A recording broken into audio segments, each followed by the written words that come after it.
We're sitting next to one of the big 5 cities of the Philistines, the city of Ashkelon. We know from ancient texts that this was a huge city of the Philistines. There have been many people who found burials here and there, but they've never really known whether they had a Philistine cemetery. All the graves we're finding right next to the city, we know we've uncovered the first Philistine cemetery ever discovered.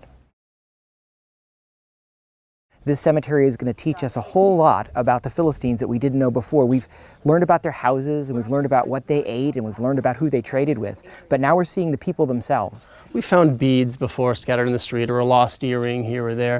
But here we can see them being worn. We can see them on the body. We can see the beads in the order that they were strung originally on the bracelet.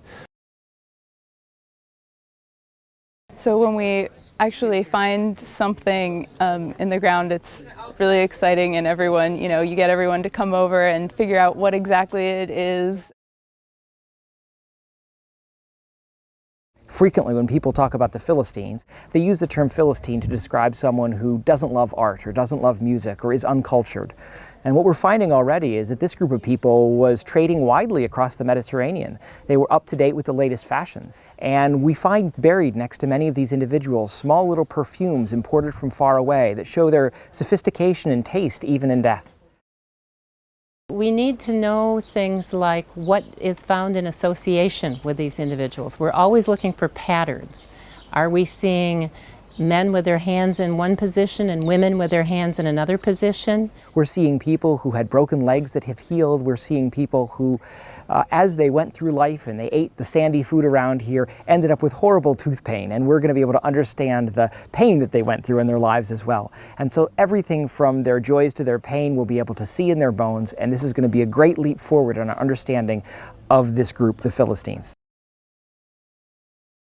Over the years, we have noticed that Ashkelon is occupied after one culture after another for about 5,000 years. Every year we have a remarkable group of students and volunteers who come from all over the world in order to work with us here at Ashkelon. So as students come here, they find complex, rich, interesting archaeology, and this draws students back year after year from around the world who know that this is a place where they can be well trained in archaeology and where they can find fascinating things.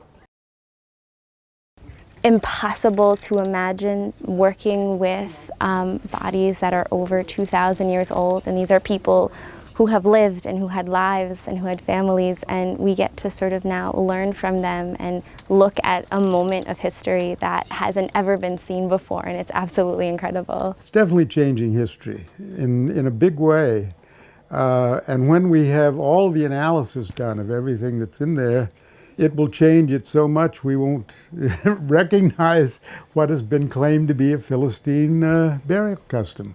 This is really the final step, the final great find of a very long excavation. And in many ways, it's the culmination of 30 years of work trying to find the Philistines.